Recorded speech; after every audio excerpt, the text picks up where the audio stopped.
Hi అండి. అందరికీ నమస్కారం. Welcome to my channel. ఈ వీడియోలో ఏపీ ప్రభుత్వ సర్వీసు మరియు ఫ్యామిలీ పెన్షనర్లకు additional quantum of pension AQP సమస్యలపై పరిష్కారం అండి. దీనికి సంబంధించిన పూర్తి సమాచారాన్ని వీడియోలో తెలుసుకుందాము. వీడియోని అయితే ఎక్కడే కానీ స్కిప్ చేయకుండా ఎండ్ వరకు చూడండి. అప్పుడే ఇన్ఫర్మేషన్ పూర్తిగా అర్థమవుతుంది. వీడియో చూస్తున్న ప్రతి ఒక్కరు వీడియోకి లైక్ చేయండి ఫ్రెండ్స్. ఈ వీడియోని తోటి పెన్షనర్ మిత్రులతో అయితే షేర్ చేయండి. కొత్తగా మన ఛానల్ చూస్తున్నవారు ఇంకా సబ్స్క్రైబ్ చేసుకోకుంటే వెంటనే మన ఛానల్ అయితే సబ్స్క్రైబ్ చేసుకోండి. దీని ద్వారా నేను చేసే లేటెస్ట్ వీడియోస్ అన్నీ మీ వరకు రీచ్ అవుతాయి. ఇక ఆలస్యం చేయకుండా వివరాల్లోకి అయితే వెళ్ళిపోదాము. ఫ్రెండ్స్, మనందరికీ తెలిసిందే అండి. అడిషనల్ క్వాంటమ్ ఆఫ్ పెన్షన్ అంటే ఏజ్ పెరిగే కొద్దీ మనకు పెన్షన్ అనేది పెరుగుతుందన్నమాట. అడిషనల్గా పెరుగుతుంది. సో ఇక్కడ మనకు ఇది ఏజ్ అండి 70 ఇయర్స్లో మనకు 7% అంటే 70 ఇయర్స్ కంప్లీటెడ్ సిఓఎంపి కంప్లీటెడ్ అయిన తర్వాత అనమాట. అంటే 70 ఏళ్ళు పూర్తి చేసుకొని 71వ సంవత్సరం అడుగుపెట్టే మొదటి రోజు నుంచి 7%.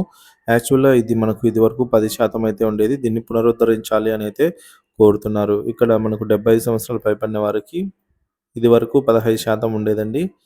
ఇప్పుడు 12%కి తగ్గించింది ప్రభుత్వము. కానీ మళ్ళీ తిరిగి పునరుద్ధరించాలి అని అయితే కోరుతున్నారు. ఇట్లా 80 సంవత్సరాల వారికి 20% అదనపు పెన్షను, 80 సంవత్సరాల్లో 25%, 90 సంవత్సరాల్లో 30%, 95 సంవత్సరాల్లో 35%, అలాగే 100 సంవత్సరాలకు గాను 50% అదనంగా పెన్షన్ అనేది పొందవచ్చనమాట. ఇది మనకు ఎక్కడ అప్లై చేయాల్సిన అవసరం లేదండి. ఇదంతా మన డీఓబీ డేట్ ఆఫ్ బర్త్‌ను ఆధారంగా చేసుకొని ఇటు ఫ్యామిలీ పెన్షనర్స్‌కి అయితేనేమి, సర్వీస్ పెన్షనర్స్‌కి అయితేనేమి ఇద్దరికీ కూడా డీఓబీ ఆధారం చేసుకొని ఆటోమేటిక్‌గా ఏక్యూపీ అనేది అప్లికబుల్ అవుతుందనమాట. సో డీఓబీ గనక తప్పు ఉన్నా లేదా డీఓబీ లేకున్నా ఏక్యూపీ అనేది అడిషనల్ క్వాంటమ్ ఆఫ్ పెన్షన్ అనేది వర్తించదనమాట. సో ఇక వివరాల్లోకి అయితే వెళ్ళిపోదాము. ఏపీ పెన్షనర్లకు సంబంధించి ఈ రోజుటికి కూడా పరిష్కారం కానీ 69 సంవత్సరాలు పూర్తయి 70వ సంవత్సరం వచ్చిన మొదటి రోజు నుంచి అడిషనల్ క్వాంటమ్ ఆఫ్ పెన్షన్ ఇవ్వాలనేది సమస్య అనేది ఈ రోజుకి కూడా అలాగే ఉంది. గతంలో ఆంధ్రప్రదేశ్లో ఉన్న పెన్షనర్లకు హైకోర్టులు అనుకూలంగా తీర్పు ఇవ్వడం జరిగింది. అలాగే సుప్రీంకోర్టు కూడా వారు వారు కూడా కేంద్ర ప్రభుత్వ పెన్షనర్లకు సంబంధించి ఈ మేరకు అనుకూలంగానే తీర్పిచ్చారు. సో ఈ మధ్యప్రదేశ్ హైకోర్టు వారు కూడా అనుకూలంగా తీర్పు ఇచ్చినట్టు వార్తలైతే వచ్చాయి. సో మనకు పెన్షన్లకు అనుకూలంగానే తీర్పులైతే రావడం జరిగింది. వీటి గురించి ఇప్పుడు మనం తెలుసుకుందాము. అడిషనల్ క్వాంటమ్ ఆఫ్ పెన్షన్‌కి సంబంధించి ఒక రిటైర్డ్ తహసీల్దార్ గారు 69 సంవత్సరాల నుండి 70వ సంవత్సరం మొదటి రోజు నుంచే తనకు అదనపు పెన్షన్ ఇవ్వాలనైతే కోర్టులో కేసు వేసి అనుకూలంగా తీర్పు పొందారు. సో ఫ్రెండ్స్, మనం ఇక్కడ ముందుగా చెప్పుకున్నట్టు ఇక్కడ 70 సంవత్సరాల మొదటి రోజు నుంచి కాదండి, 71 సంవత్సరాల మొదటి రోజు నుంచి అయితే ఇవ్వడం జరుగుతుందనమాట ఈ 7%.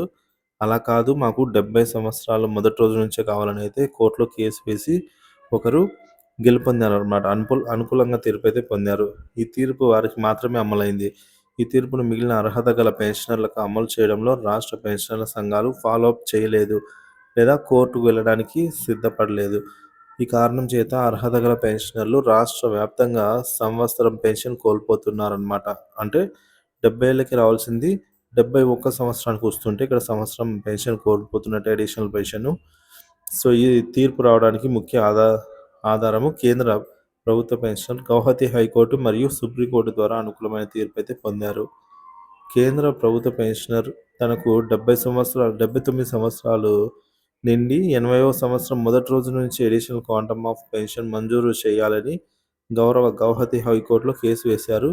వాదనలు విన్న తర్వాత హైకోర్టు వారు పిటిషనర్కు అనుకూలంగా అయితే తీర్పు ఇవ్వడం జరిగింది. దీన్ని ప్రభుత్వం ఛాలెంజ్ చేస్తూ గౌరవ సుప్రీంకోర్టులో స్పెషల్ లీవ్ పిటిషన్ వేయడం అయితే జరిగింది. సుప్రీంకోర్టు వారు ఈ మేరకు ఎస్ఎల్పిలను డిస్మిస్ చేస్తూ పిటిషనర్కు అనుకూలంగా తీర్పు ఇవ్వడం జరిగిందనమాట. అంటే పెన్షనర్కు. దీనిపై ఆల్ ఇండియా కేంద్ర ప్రభుత్వ ఉద్యోగుల సెక్రటరీ గారు పెన్షనర్స్ వెల్ఫేర్ డిపార్ట్మెంట్ న్యూఢిల్లీ వారికి లేఖ రాశారనమాట. గౌరవ హైకోర్టు మరియు సుప్రీంకోర్టు ఇచ్చినట్టు తీర్పులను మానవతా దృక్పథంతో అర్హత గల కేంద్ర ప్రభుత్వ పెన్షనర్లకు 80 సంవత్సరాలు లేదా 85 సంవత్సరాలు లేదా 90 సంవత్సరాల వారికి మొదటి రోజు నుంచి అమలు చేయాల్సిందిగా పత్రాన్ని అయితే ఇవ్వడం జరిగింది. దీనిపై సానుకూల నిర్ణయం వస్తుందని అయితే ఆశిస్తున్నారు. నేటికి కేంద్ర ప్రభుత్వం ఎటువంటి నిర్ణయం అయితే తీసుకోనే లేదు. రాష్ట్ర ప్రభుత్వం అర్హత గల పెన్షనర్లు ఆందోళన చెందుతున్నారనమాట. సో, రాష్ట్ర ఏపీలో ఉన్నవారు మాకు 70 సంవత్సరాలు లేదా 70 సంవత్సరాలు, 80 సంవత్సరాలు మొదటి రోజు వస్తున్నవి. కానీ ఈ తీర్పు అమలైతే జరగడం లేదు. ఈ సమస్య పరిష్కారం కోసం ఇప్పటికైనా రాష్ట్ర పెన్షనర్ల సంఘాలు చొరవ చూపి అధికారులు మరియు సంబంధిత మంత్రుల దృష్టికి తీసుకొని వెళ్ళి పరిష్కరించవలసిందిగా అయితే కోరుతున్నారనమాట. అలాగే అవసరమైతే కోర్టుకు వెళ్ళడానికి కూడా ఆలోచన చేయవలసిందిగా పెన్షనర్లు కోరుతున్నారు. ఆంధ్రప్రదేశ్ గౌరవ హైకోర్టు వారు తీర్పు ఇచ్చి సుమారు 4 సంవత్సరాలు అవుతున్నది. అయినా కూడా మన సంఘాల స్పందన కరువైంది. నూతన ప్రభుత్వం వచ్చింది కాబట్టి ఇప్పటి నుంచైనా సంఘాలు స్పందించి ఈ సమస్య పరిష్కరించి వందలాది మంది పెన్షనర్లకు లబ్ధి చేకూరవలసిందిగా అయితే పెన్షనర్లందరూ కోరుతున్నారు. రాష్ట్ర పెన్షనర్ల సంఘాలు మరియు జేఏసీ కార్యాచరణతో ముందుకు వెళ్తారని అయితే ఆశిద్దాము. సో ఫ్రెండ్స్, ఇక్కడ నోటిఫికేషన్ అయితే చూస్తున్నామండి. సో ఈ నోటిఫికేషన్ అనేది government of Andhra Pradesh abstract pensioner sanction of revised additional quantum of pension family pension to those pensioner or family pensioners on attending at the age of completion of 70 years and above. అంటే 70 ఏళ్ళు complete అయితేనే additional quantum of pension అని మనకు ఇక్కడ ఈ GOMS number 30 చెప్తోందండి. Date చూసుకోవచ్చు, February 20, 2022లో మనకైతే ఇది రిలీజ్ కావడం జరిగింది. దీని ప్రకారంగా ఏముందనేది చూద్దాము. So government has issued the compulsory order. So ఈ విధంగా చూడొచ్చు. On attending of age, so 70 yearsకి 7% of basic pension, 75 yearsకి 12%. అంటే ఇక్కడ తగ్గించారనమాట. అలాగే ఏజ్ అనేది మనకు ఇక్కడ కంప్లీషన్ అనేది ఇవ్వడం జరిగిందండి. సో ఇక్కడ చూసుకోవచ్చు, మనకు కంప్లీషన్ అని బ్రాకెట్లో ఇవ్వడం జరిగింది. అంటే 70 ఏళ్ళు పూర్తయ్యి 71 సంవత్సరానికి అని చెప్పి 70 ఏళ్ళు కంప్లీట్ అవ్వాలని చెప్పేసి అట్లా మనకు పెట్టడం జరిగిందనమాట. సో 80 సంవత్సరాలకి 20% ఆఫ్ బేసిక్, ఇదంతా మనకు తెలిసిందే. సో ఈ జీవో ప్రకారంగా మనకు ప్రస్తుతం అమల్లో ఉంది. కానీ కోర్టుకు వెళ్ళి చాలామంది కూడా 70 సంవత్సరాల మొదటి రోజు నుంచే వారికి పెన్షన్ అనేది రప్పించుకోగలిగారనమాట. కోర్టుకి ఎవరైతే వెళ్ళారో వారికి మాత్రమే ఈ సమస్య సాల్వ్ అయింది. సో మిగతా వాళ్ళకి కాలేదు.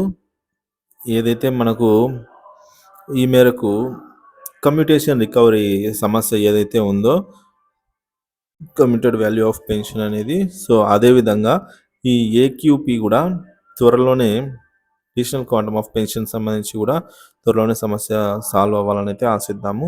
సో దీనికి సంబంధించి మీ అభిప్రాయాన్ని కామెంట్ ద్వారా తెలియజేయండి. Thank you for watching this video.